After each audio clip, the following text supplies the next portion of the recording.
अगर आप स्कूल जाते हैं, किसी ट्यूशन पे जाते हैं या कोचिंग जाते हैं, वहां पे आपको क्वेश्चंस पूछने में, डाउट पूछने में शर्म आती है, झिझक आती है, शाइनेस है, तो ये वीडियो आपके लिए है। इस वीडियो के साथ अंत तक बने रहिए।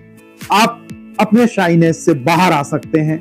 आपको एक माहौल या एक रेमेडीज मिल सकती है कि किस तरीके से मैं अपने इस डर झिझक से बाहर आऊं।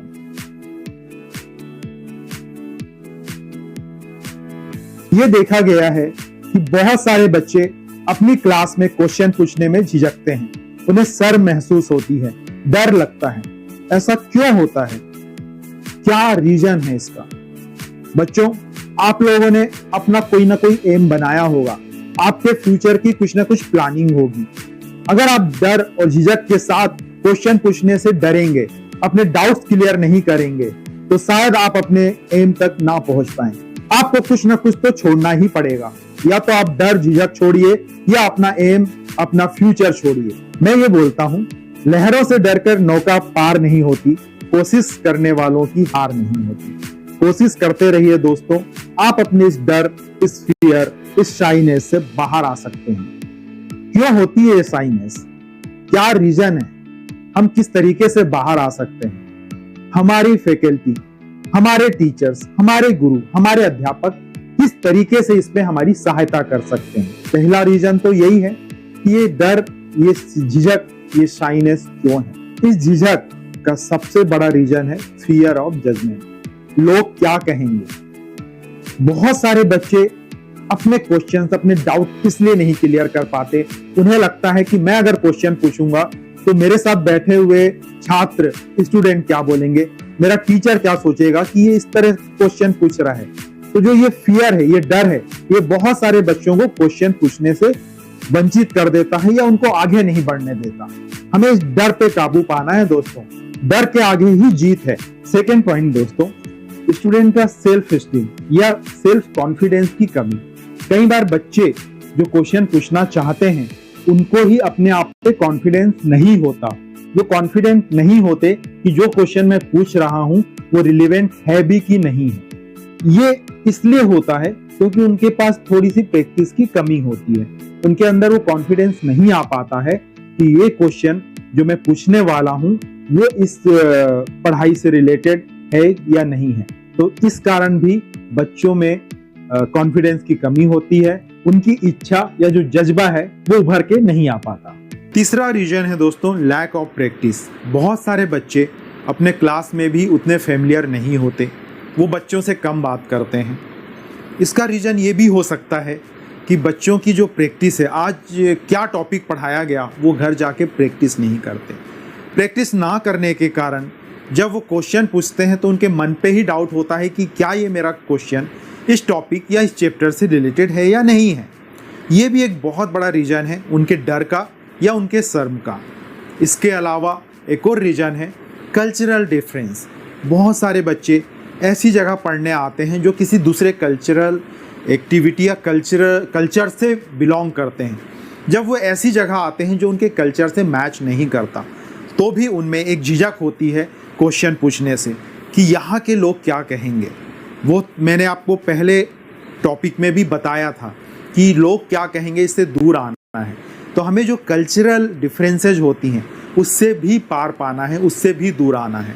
कुछ कल्चर में ये भी कहा जाता है कि जो टीचर पढ़ा रहा है उसको एज इट इज़ ग्रास्प कर लो, उस पर क्वेश्चन ना करो। तो इस तरह के जो कल्चरल बैरियर हैं इसे भी दूर रखना है, तब आप इस झिझक से बाहर आ पाएंगे। एक और पांचवा रीजन है दोस्तों, जब बच्चों का कोई ऐसा पास्ट एक्सपीरियंस रहता है जहाँ पे इस तरह से क्वेश्चन पूछने पे उन्हें उपहास का पात्र बनना पड़ा। इस तरह की चीज़ों में भी बच्चों के अंदर डर पैदा हो जाता है, इससे वो क्वेश्चन पूछने से झिझकने लगते हैं। इससे भी हमें बाहर आना है। एक और रीजन है पीयर ग्रुप का प्रेशर। जब आप ऐसे कोई क्वेश्चन पूछते हैं तो आपके मन में कहीं ना कहीं अनकॉन्शियस माइंड में ये रहता है कि मेरे साथ वाले बच्चे क्या सोचेंगे। इस तरह का जो डर है वो आपको पंगु बना सकता है। अपने पीयर ग्रुप का प्रेशर बिल्कुल भी मत लीजिए। हर पीयर ग्रुप, हर बच्चा जो आपके साथ पढ़ रहा है वो कहीं ना कहीं अपने लिए तैयारी कर रहा है, आप भी अपने लिए तैयारी कर रहे हैं, अपने ग्रुप के लिए तैयारी नहीं कर रहे हैं, तो जो इस पीयर प्रेशर के अंदर आ जाते हैं, आपको उससे बाहर जाना है और बिंदास होके क्वेश्चंस पूछने हैं। कोई कुछ नहीं सोचेगा, आपको मन में ये विश्वास रखना है। ये जो शाइनेस है, ये आपको बहुत सारी लर्निंग और आपके एक्टिव पार्टिसिपेशन से आपको वंचित कर सकता है, आपको दूर ले जाता है। ऐसी बहुत सारी टेक्निक्स हैं जिसकी सहायता से आप इन चीज़ों से ऊपर आ सकते हैं या अपने डर पे काबू पा सकते हैं। कहा भी जाता है डर के आगे जीत है, तो आपको जीतना है दोस्तों। कैसे, मैं अभी आपको बताता हूँ। सबसे पहला, आप अपनी छोटी छोटी प्रैक्टिस करिए, छोटे छोटे सवालों के जवाब दीजिए, आपके अंदर कॉन्फिडेंस पैदा होगा। आप ऐसे क्वेश्चंस का जवाब दीजिए जो आपको पता है कि ये बहुत अच्छे से आपको आता है और उसके लिए आप बहुत कॉन्फिडेंस हैं, तो उन क्वेश्चंस के जवाब दीजिए। ये भी हो सकता है कि आप अपने उतने बड़े क्लासरूम में 2-4 बच्चों का एक छोटा सा ग्रुप बनाइए, उस ग्रुप के अंदर आप प्रैक्टिस करिए, उस प्रैक्टिस में आप क्वेश्चंस के आंसर दीजिए, तो आपका धीरे धीरे कॉन्फिडेंस बिल्ड होगा और आप बड़ी क्लासरूम में जहाँ पे 50-60 बच्चे हैं, वहाँ पे भी आप बहुत अच्छे से कॉन्फिडेंस के साथ अपने डाउट्स क्लियर कर पाएंगे। एक और तरीका है दोस्तों, आप अपनी प्रिपरेशन एडवांस में कर लीजिए। आप क्लास में जाते हैं, चाहे किसी कोचिंग में जाते हैं या कहीं ट्यूशन जाते हैं, आपको पता होता है कि आज सर ने क्या पढ़ाया और कल कौन सा चैप्टर या टॉपिक स्टार्ट होना है। थोड़ा सा उसकी प्रिपरेशन घर पे ही कर लीजिए, तो आप उस टॉपिक या उस चैप्टर से पहले से ही फेमिलियर होंगे। कुछ क्वेश्चंस ऐसे होते हैं जो आपको आज पढ़ाया गया है, उसमें जो आपको डाउट आया वो आप एक किसी पेपर पे अपने कॉपी पे लिख लीजिए। अगर वो रिटर्न पे होगा, लिखा हुआ होगा, तो आप ज़्यादा कॉन्फिडेंस के साथ अपने टीचर से वो डाउट्स पूछ पाएंगे। ये एक बहुत अच्छी प्रैक्टिस है दोस्तों। अगर आप इसको फॉलो करेंगे तो देखिएगा धीरे धीरे आप अपने डर पे काबू पा लेंगे, कॉन्फिडेंस बिल्ड होगा। मैं अपने पुराने वीडियोस में कई बार ये बता चुका हूँ कि आज के डेट में जितना बच्चे करियर की तरफ फोकस्ड हैं, जितनी ज़्यादा वो एकेडमिक्स की तरफ ध्यान दे रहे हैं, उतना ही उन्हें पब्लिक स्पीकिंग में भी ध्यान देना है। अगर वो पब्लिक स्पीकिंग की प्रैक्टिस करेंगे तो धीरे धीरे उनमें कॉन्फिडेंस जगेगा। किस तरीके से कर सकते हैं, बहुत पुरानी कहावत है, या हमारे टीचर्स भी हमें बताते थे कि आप मिरर के सामने खड़े होकर वो प्रैक्टिस कर सकते हैं। जो क्वेश्चंस आपको पूछना है, जो बातें आपको करनी है, धीरे धीरे देखेंगे कि आपके अंदर कॉन्फिडेंस बिल्ड हो रहा है। आजकल तो सबके पास मोबाइल है, जो क्वेश्चंस आप पूछ रहे हैं वो बड़े कॉन्फिडेंस के साथ अपने मोबाइल पे रिकॉर्ड कर लीजिए और उसे अपने आप सुनिए। आपको महसूस होगा कि कहाँ पे आप गलती कर रहे हैं, कहाँ पे आपका कॉन्फिडेंस लो हो रहा है। ये भी एक बहुत अच्छा तरीका है। इसके अलावा मैं अपने वीडियोस में ये ज़रूर बोलता हूँ कि बच्चों को योगा प्रैक्टिस करनी चाहिए। जब आप ब्रीथिंग एक्सरसाइज करते हैं तो बहुत सारे डर पे आप काबू पा सकते हैं। जब भी आप क्वेश्चन पूछने जाएं, जब भी आपके मन में डाउट हो, आप क्लासरूम में हो, टीचर से बात कर रहे हैं, तो उससे पहले एक डीप ब्रीथ करिए, सांस छोड़िए। आप देखेंगे कि बहुत सारा आपके अंदर का जो प्रेशर है, टेंशन है, वो रिलीज हो गया और आप बहुत इजीली क्वेश्चंस टीचर के साथ पूछ सकते हैं। एक और बहुत अच्छी प्रैक्टिस है विजुअलाइजेशन। इसका मतलब है आप महसूस करिए, अकेले बैठे हैं लेकिन आप प्रैक्टिस कर रहे हैं। आप महसूस करिए कि आप पूरे क्लास में हैं और बहुत कॉन्फिडेंटली आप बात कर रहे हैं, बहुत कॉन्फिडेंटली आप अपनी बातें रख रहे हैं, क्वेश्चन पूछ रहे हैं, अपने डाउट्स क्लियर कर रहे हैं। इस विजुअलाइजेशन प्रैक्टिस से धीरे धीरे आप अपने डर पे काबू पा लेंगे और कॉन्फिडेंस बिल्ड होगा। आप एक और काम कर सकते हैं, आपकी क्लास में जो बच्चे हैं ज़्यादा क्वेश्चंस पूछते हैं, आपको लगता है कि उसने ज़्यादा अच्छे से प्रैक्टिस करी हुई है, वो अपने डाउट बड़े अच्छे से क्लियर करता है, आप उससे दोस्ती करने की कोशिश करिए, उस ग्रुप में मिलने की कोशिश करिए। आप देखेंगे वही कॉन्फिडेंस आपके अंदर भी धीरे धीरे डेवलप हो रहा है। ये भी एक बहुत अच्छा तरीका है। उनसे दोस्ती करने में भी शर्माना नहीं है दोस्तों। बहुत अच्छे सारे बच्चे मैंने देखे हैं जो इस तरह की चीज़ों को अप्रिसिएट करते हैं, अपने साथ वाले बच्चों को भी क्वेश्चन पूछने के लिए या उनके अंदर जो डर है उसको बाहर आने के लिए, बाहर निकालने के लिए वो साथ देते हैं। तो आप कोशिश करिए कि किसी ऐसे ग्रुप में आप जाइए जहाँ पे बच्चे बहुत ज़्यादा प्रोएक्टिव हैं, वो अपनी प्रैक्टिस अच्छे से करते हैं।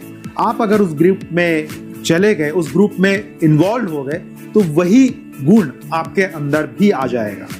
इसके साथ साथ आप एक और काम कर सकते हैं दोस्तों। मैंने ये देखा है कि हर टीचर, जितनी अध्यापक, गुरु, फैकल्टी हैं, वो बहुत अच्छे हैं। सभी टीचर छात्रों की हेल्प करना चाहते हैं, उन्हें आगे बढ़ते हुए देखना चाहते हैं। घर पे आपके मदर फादर को जितनी खुशी होती है, माता पिता को जितनी खुशी होती है आपके सक्सेस पे, उतनी ही खुशी आपके टीचर को भी होती है। अगर किसी टीचर्स के द्वारा पढ़ाया हुआ बच्चा सक्सेस होता है, लाइफ में सक्सेस को प्राप्त करता है, तो उनको भी उतनी खुशी होती है। आप अपने क्लास के टीचर से जिस भी सब्जेक्ट में आपको डाउट है, जिस भी सब्जेक्ट में आप लैक फील कर रहे हैं, उनसे अकेले में जाके बात करिए कि सर मुझे इसमें थोड़ी सी प्रॉब्लम आ रही है, क्या आप हेल्प कर सकते हैं। मेरी बात मानिए दोस्तों, हर टीचर खुश होगा आपको हेल्प करने पे। ये एक बहुत अच्छा तरीका है। प्लस आप एक और काम कर सकते हैं दोस्तों कि आप प्रैक्टिस करिए, उस प्रोसेस को फॉलो करिए जो प्रोसेस मैंने बताया है। एंड रिजल्ट की तरफ ध्यान मत दीजिए। आप अगर उस प्रोसेस को फॉलो करेंगे तो आपको अपनी मंजिल मिल ही जाएगी। जो तरीके मैंने आपको बताए हैं, ये उस प्रोसेस का हिस्सा है। जब आप प्रोसेस को 1 बाय 1 फॉलो करते जाएंगे तो आपको एंड में ये महसूस होगा कि आप पहले से बेहतरीन स्टूडेंट बन चुके हैं, पहले से ज़्यादा कॉन्फिडेंट स्टूडेंट बन चुके हैं। आपको बात करना अच्छा लग रहा है, आप अपने डाउट्स ज़्यादा अच्छे से क्लियर कर पा रहे हैं और आपको अपने पढ़ाई में मज़ा आ रहा है। एक और है, एक्सेप्ट योर मिस्टेक। जिस प्रोसेस की मैंने बात करी, उसमें मिस्टेक्स को एक्सेप्ट करना भी एक प्रोसेस का ही पार्ट है। अगर आपको मिस्टेक्स पता नहीं चलेंगे, आप मिस्टेक्स नहीं करेंगे, तो आप सीख नहीं पाएंगे। आपको मिस्टेक्स को पता करना जरूरी है, वो प्रोसेस को फॉलो करते रहिए और ये मिस्टेक्स भी उस प्रोसेस का ही पार्ट है दोस्तों।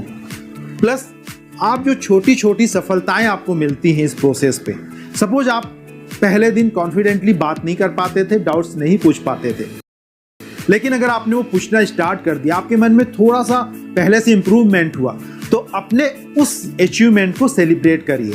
आपने कई बार देखा होगा, बहुत सारे बच्चे ऐसे करते हैं, छोटे से सफलता पे भी अपने आप को अप्रिशिएट करते हैं। आपको ये करना है, आपको आंतरिक खुशी मिलेगी। इस तरीके से अगर आप करेंगे तो डेफिनेटली आप 1 या 2 महीने की प्रैक्टिस के बाद देखेंगे कि आप ज़्यादा कॉन्फिडेंट बच्चे बन गए हैं, जो क्लास में डाउट पूछता है, अपनी प्रैक्टिस पूरी करता है, आगे रहता है और अपने हर होमवर्क को, हर क्लास के वर्क को बहुत कॉन्फिडेंटली पूरा करता है। मुझे लगता है ये वीडियो आपको पसंद आ रहा होगा। इस बीच मैं 1-2 रिक्वेस्ट अपने उन गुरुओं से भी करना चाहता हूँ, टीचर से करना चाहता हूँ, अध्यापकों से करना चाहता हूँ, फैकल्टी मेंबर से करना चाहता हूँ। आप बहुत स्ट्रॉन्ग पिलर हैं भारत को महान बनाने के लिए। आप बहुत अच्छा काम कर रहे हैं। मैं आज तक जितने भी टीचर से मिला हूं, उन्होंने बहुत अप्रिशिएट किया है। वो दिल से बहुत अच्छे हैं और हर बच्चे की हेल्प करना चाहते हैं। फिर भी मैं 2-4 पॉइंट्स ऐसे बता रहा हूं, आप अगर वो चीजें नहीं कर रहे हैं तो आप अपने क्लास में उन चीजों को इम्प्लीमेंट करना स्टार्ट कर दीजिए।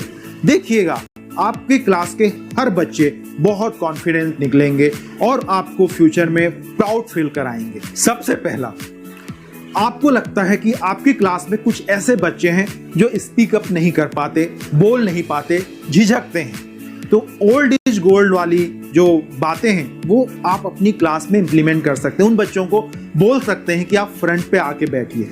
फ्रंट सीट पे डिस्ट्रैक्शन कम होता है, अट्रैक्ट बच्चे ज़्यादा होते हैं आपकी आवाज़ों पे, तो ये आप कर सकते हैं। साथ में एक चीज़ और महसूस कराइए कि जो भी आप पढ़ा रहे हैं, जो भी टॉपिक आप कवर कर रहे हैं, उसका हर क्वेश्चन बहुत बहुत इंपॉर्टेंट है।